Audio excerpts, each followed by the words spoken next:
first time in years, looking remarkably like a man who was expecting an execution.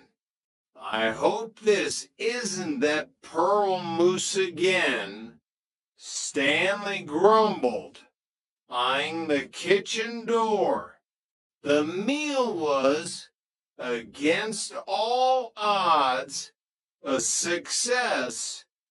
The beef was tender, the potatoes were crisp, and even Stanley managed to finish the helpings.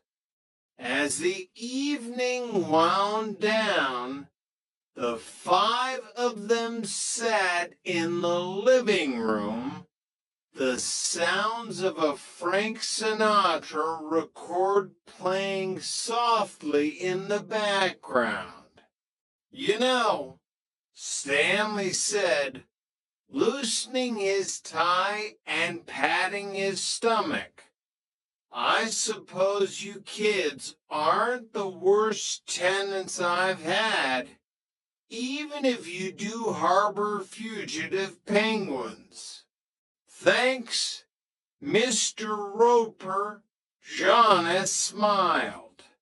"Don't get used to it," Stanley added, standing up.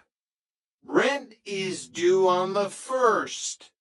And Jack, stay away from my radiator." As the Ropers left, the trio looked at each other. The apartment was messy, the future was uncertain, and the 70s were still loud and confusing.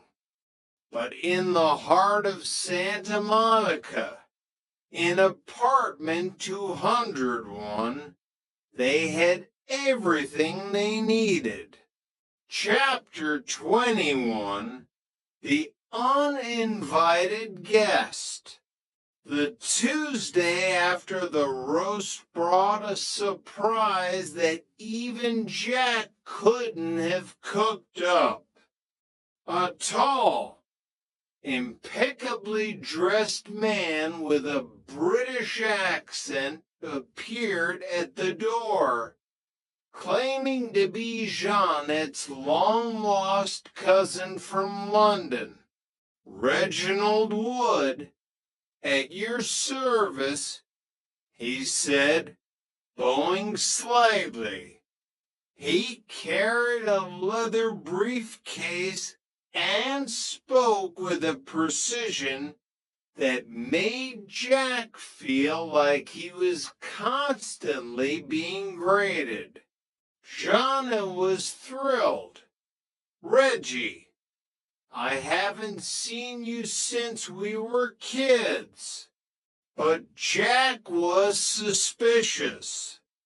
There was something about Reggie, the way he looked at the silver candlesticks, which were actually silver-plated plastic. The way he asked about the security measures of the building. "He's not a cousin, he's a con man," Jack whispered to Chrissy in the kitchen. "Oh, Jack, don't be so cynical," Chrissy said, polishing a glass. "Maybe he's just very formal." The suspicion deepened when Stanley Roper caught Reggie inspecting the lock on the front door, looking for something. "Son," Stanley asked, appearing out of nowhere with a wrench. "Just admiring the craftsmanship of this fine establishment," Reggie said, unfazed. For the next 2 days, Jack followed Reggie around like a clumsy detective. He caught him making secret phone calls from the booth downstairs, speaking in a language that sounded remarkably like German. "He's a spy," Jack announced to a skeptical Johnny. "The truth came out on Friday night. Reggie wasn't a cousin, and he wasn't a spy. He was an interior designer who had been hired by Jeanette's aunt to modernize the apartment as a surprise gift. I wanted to surprise you with a total redesign," Jeanette admitted, blushing. "I thought if I told you, you'd worry about the cost." "Surprise," Jack said, looking at the swatches of bright orange fabric Reggie was currently draped in. "I think the only surprise is that we still have a living room." Chapter 22. Larry's Investment Opportunity. Rendezvous at 201. A Santa Monica Tale. Prologue.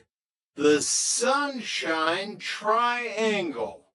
The year was 1977, and Santa Monica was bathed in a perennial golden hue that seemed to promise everything while costing exactly more than most people could afford.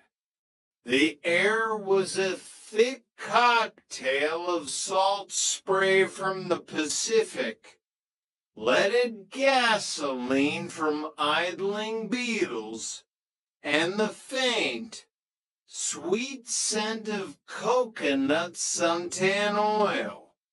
At the 201 apartment building, a stucco structure with a slightly weathered charm, life was a delicate balance of beach breezes, orange shag carpets, and the constant, nagging threat of eviction. On the second floor, in apartment 201, lived a trio that defied the rigid social blueprints of the era. There was Johnnywood, a pragmatic florist whose sharp tongue was tempered by a hidden heart of gold, Chrissy Snow, a secretary whose innocence was as vast and unpredictable as the ocean itself, and Jack Tripper, an aspiring chef who lived in the apartment under a special arrangement. To the world, they were just roommates. To their landlord, Stanley Roper, Jack was a man whose interests lay strictly outside the realm of the opposite sex ally that served as the foundation of their domestic survival. This is the story of their early days, a chaotic symphony of misunderstandings, secret pets, and the eternal, desperate struggle to make the rent before the sun set over the pier. Chapter 1. The Niece from New York. Stanley Roper was a man who viewed the world through a lens of deep-seated skepticism and outdated military metaphors.